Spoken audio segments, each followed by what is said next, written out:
Um, Beautiful. Lovely. Here we are. Hey. Okay. So today we're going to talk about interbeing. And yeah, I thought it might be cool to mention when I first started drawing this model, there was like a thing that I was really kind of feeling into and pointing towards and kind of like knew on a really embodied level, but wasn't quite sure what to name it. And I tried a couple of things. I tried inactivism and embodied cognition, and actually you suggested using the word into being, which I love. I think it sort of captures the vibe of it much more fully. And yeah, I'll kind of ask you to talk a bit about what it means to you in a minute, but maybe I start by introducing a little bit about what I mean. Yeah, sure. That would be awesome. Cool. Okay, nice. Yeah, so it fits on the map. It's the meeting of body and relationship, and it's cultivating openness through practicing embodiment. And yeah, for me, the part where it's the meeting of body and relationship, like that for me feels very rich in its description.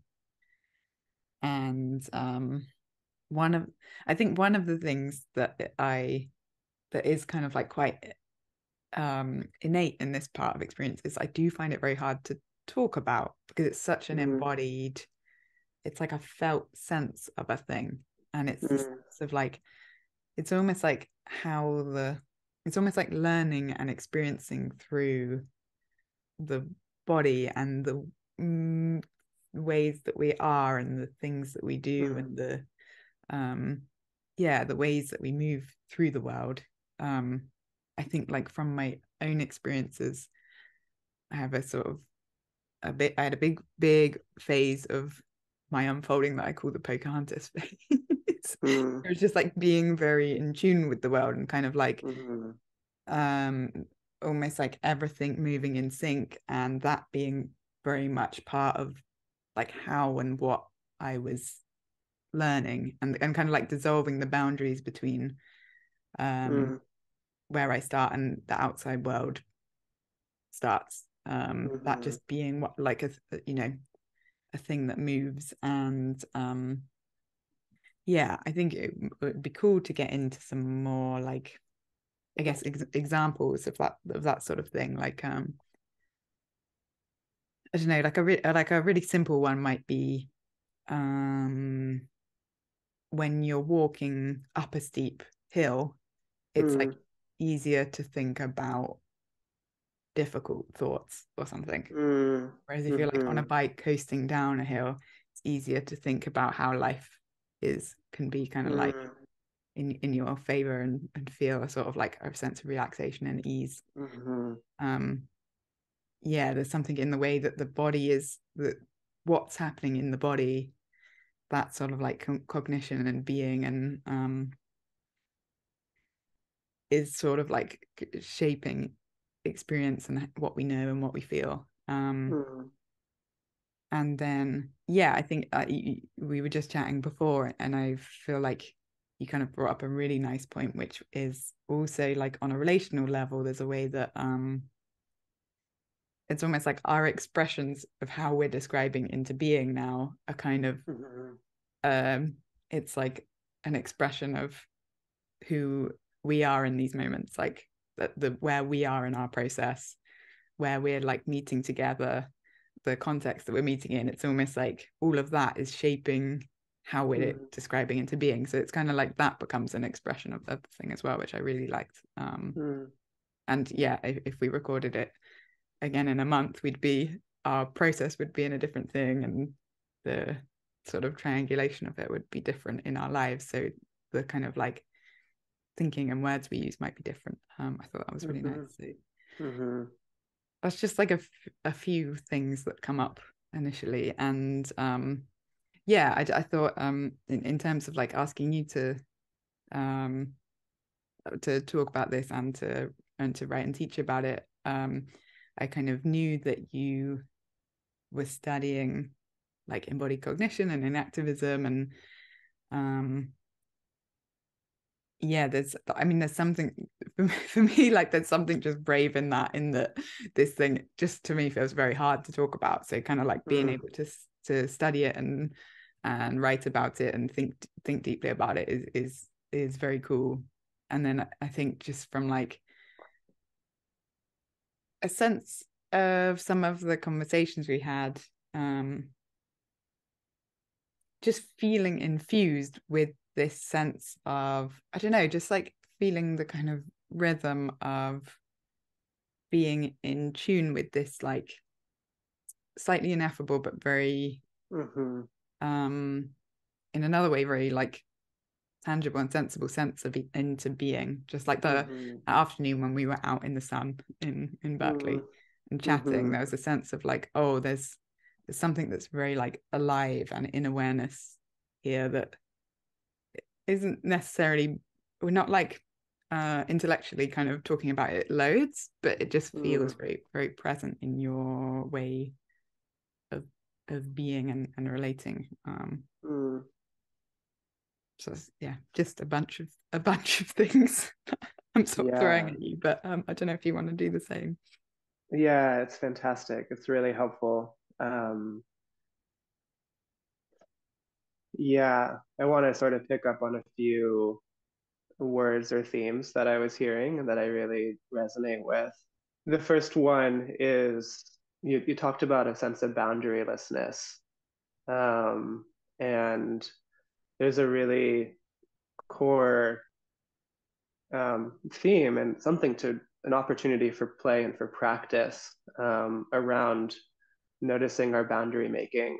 I've been playing with this idea of like inhabiting the boundary itself and what that means and what that feels like.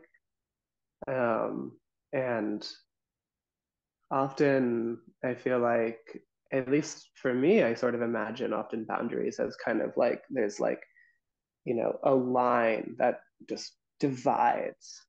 And what if the boundary is actually a space to move in? Um, and so I'd love to kind of throw that into the pot and come back to that as we're sort of defining the landscape here of like what I mean by interbeing, and also sort of why I felt moved away from embodied cognition and activism, which are both components of interbeing for me. There's a particular sort of abstractness around what I feel are those terms of embodied cognition and activism that can sort of be used to describe something. It can be using to describe a way of being, a way of relating, a way of being in the world. And yet there's a separation from the actual being in the world as an experience of interbeing. And I'm happy to sort of try to define those terms a little bit more. The sort of like the pith idea of like an activism is that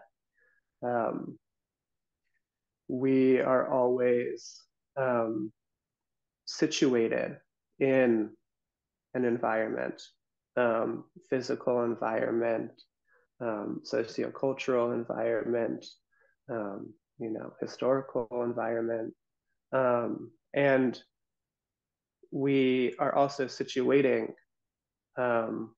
this environment based on our own background, our own experience, our own knowledge, our own sort of what seems possible within our means, our capacity, our capabilities, physical, emotional, mental, spiritual, and then from that we see the world differently, each of us individually, and there's the environment sort of invites itself differently. It invites possibility for action differently, for each of us. And um, depending on where we are, depending on who we are, depending on what we are. Um, and so this sort of, embodied cognition, an activist perspective of cognition in a way is like this idea that we are always sort of perceiving the environment in relationship to what is possible, to act in the environment. Um, and so there's sort of this move away from the self, the cognizing self, as this separate entity that takes everything in the world, organizes it through mental models, and then does something. That is much more of, a fluidity of what is possible, where we are, and that for me becomes a sort of a jumping off point into, um, a into what interbeing might mean. Um, and so I already touched upon this sense of boundarylessness, boundary making, fluidity, um, relationship, um, and another really core element, is a sense of participation, being, in participation with everything. And you talked about this kind of your Pocahontas experience, this boundarylessness, this sense of, there's also, what comes up for me is a real felt sense of permeability, that our sense of self is just as much being touched by everything that's around us, as we are reaching out to touch our surroundings and touching our experience. And then you offered some examples, which I think are really helpful, because this is, this, I think it's quite a fundamental experience that's always present, a fundamental sense of being in relationship and being in participation and being touched, and being moved. You also mentioned it's kind of this, like, it's a felt quality, of being in relationship, of interbeing. And for me, what that felt quality is, one, it's deeply synesthetic. It There's a fluidity of sense modalities, right? Again, talking about this boundarylessness. It's what you offered as an example of, the sense of walking uphill, this difficulty in a way, the strenuousness, and how that permeates into our own relationship to, our psychological or spiritual, processing or whatever. I like to play a lot with synesthetic prompting in a way. So I'm looking outside my window right now, and there are these gorgeous, like, fluorescent pink flowers in a way. And there's it's really fun to ask, what would that flower sound like? What would be the voice of that flower in a way? Or, what is that? How is that flower? What is that moving in me? How is it touching me right now? Or questions like, um, what would be the texture, of that flower? Um, and it's not the direct texture yet. It feels like a petal. It's a subtle texture of like it's like this burst in a way. It's like this tartness. Um, and as you start to kind of ask these questions and play around with this way of relating and perceiving, we realize that, or I find that I start to become more attuned to this unfolding felt dimension all the time, and how much I am moved by everything that's around me all the time. Um, and in relationship through that way. And there's a lot we can go there in terms of like attunement with one another, other sort of human beings, attunement with the more than human realm.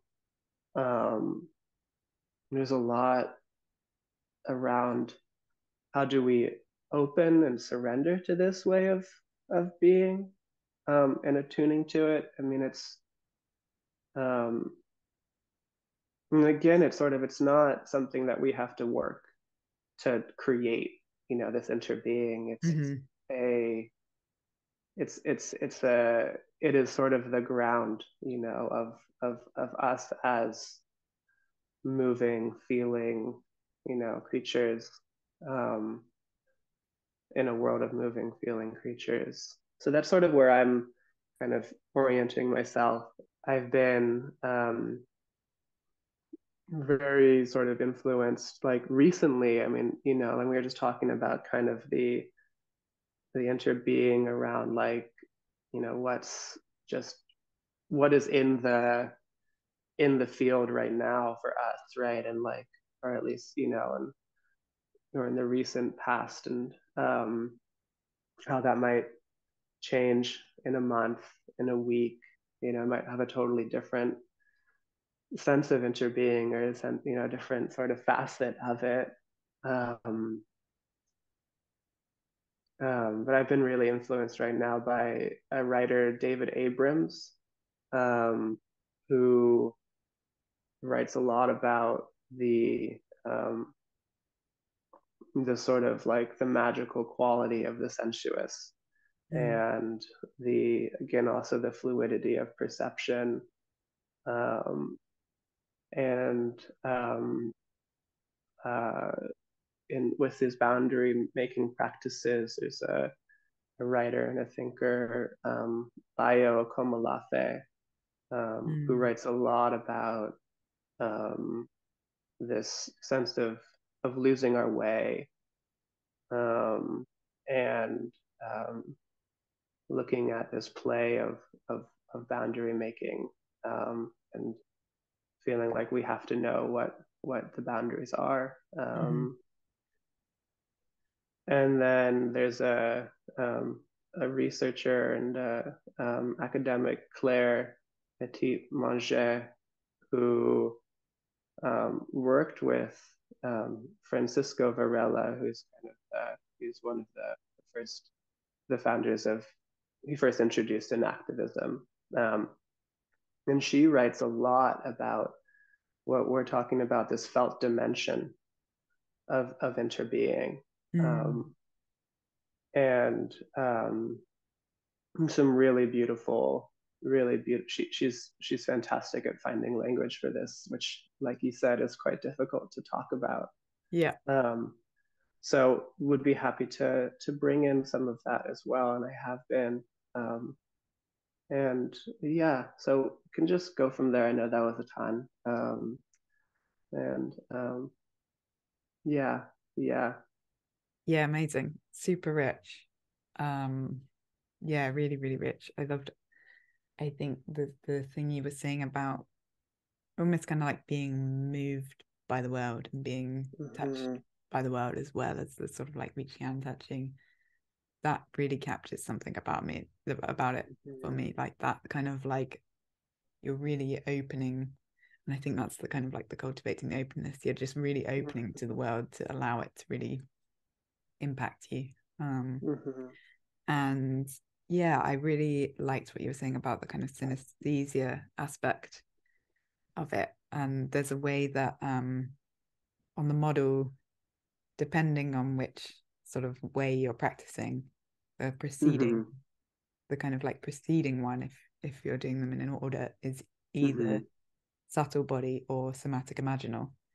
And it's almost like, yeah, when you start getting into this more sort of like energetic, synesthetic, sort of like imaginal realm where the entirety of experience is more kind of like fluid and intermingled and imaginal by nature, and like the emotions that we've doing, it's almost like as you start getting in touch with that, it's impossible to not notice how interbeing is kind of like the next thing. I was thinking when you're saying about the sort of connection between people, there's a way that like, yeah, when you feel the energy in a connection between like that's present, it's almost like it's not like I've got an energy that I'm bringing or you've got a separate energy. It's kind of like we're both bringing our energies and they're creating a shared conversational energy, and we're both sort of like feeling that, and kind of it's impacting us and we're impacting it, and it's just this sort of like natural flow and conversation that's happening between the entire sort of ecosystem. Yeah, I really appreciate that. Yeah, I think what came up, just the one like a came up is the importance of trust as well, in attuning to the subtle body, opening up um, to the imaginal somatic that is not ours to control, not ours to contain, but sort of ours to dance with, to swim with. And I think there's a really core element there of trusting that we will be sort of safe enough to open. It's sort of a risk almost, to allow ourselves to be permeable, and to allow ourselves to really be impacted and felt and feel. There's trust, there's surrender, there's like such a playfulness to it as well. It's like this deeply playful curiosity, that feels like a really core component of interbeing. Of, well, what is this right now? Like, what is my shape in a way? What is our shape? What is our, like you said, this ecosystem? What is present here? And how can we continue to kind of like just almost like fall back into it even more and more and more, and be moved more and more and more. It's quite different than being overwhelmed in a way. It doesn't necessarily have to feel like it's that we're not also still actively participating. And boundaries are important, I think, is what I'm trying to say. Yeah, totally. I'm struck by when you're just describing then, I was struck by almost like where interbeing leads to on this model. So again, depending which way, you either go into present awareness, which is really when you're kind of saying the like what is this, the conversation we had around present awareness was a lot around just like basically being like, when you come into present awareness, you're just a sense of like, what even is this kind of like the mystery and the sort of like the being one of the fullest things of the present moment. And then Yeah. the other way is authentic connection, which you touched on there, but also Margot, who's teaching that, was talking about boundaries being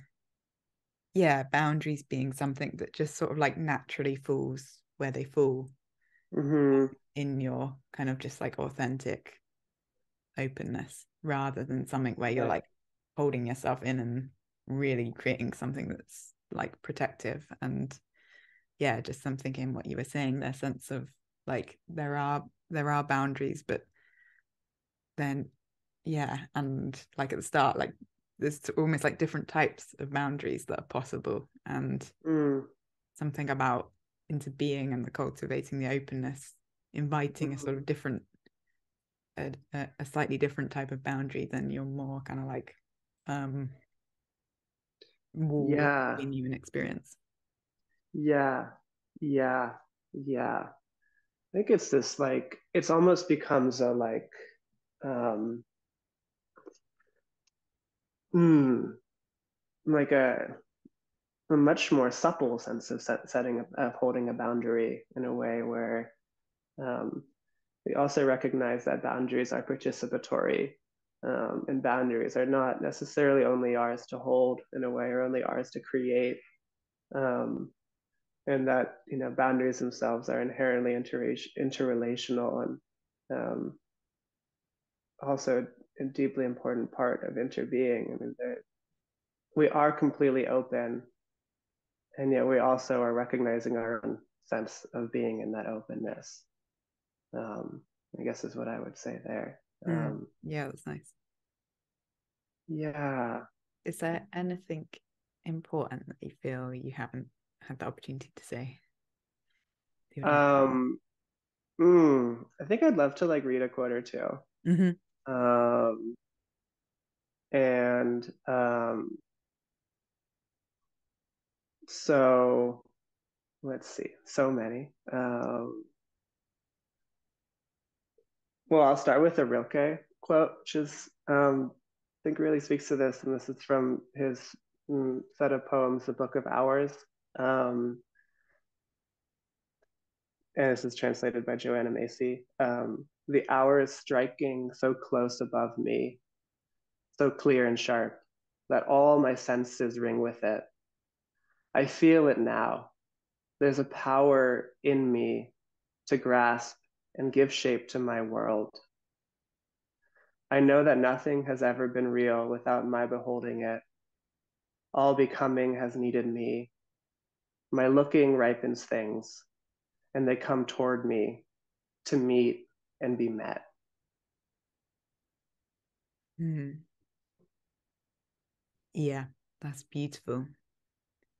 That's absolutely beautiful. There's something really that's so rich in that. I mean, it was super moving just to hear you read it. But also I think it really evokes something important about like this course and the sense of like awakening and what that means, and kind of like increasing people's scope for what their reality is or something. And that through that process of people doing that kind of like reality becoming richer and fuller, and they're just being more like into weaving with the kind of like magical parts of experience. Yeah, yeah, yeah, yeah. There's this, um, yeah. Bio talks about this opening to the enchantment that is deeply permeating our experience and existence in this world. And I think that's a lot of, for me, interbeing is um, really opening to a sense of enchantment, um, the world and our environment and our communities being profoundly enchanting and enchanted, and us being really under that spell, in a really inviting way. Yeah. Amazing. Does that feel like a good Yeah. place to finish? Yeah, totally. Lovely. So Cool. much more I could, share and Yeah, read from, and but I think it's a beautiful place to finish. nice. Yeah. Sounds good. Thanks so much.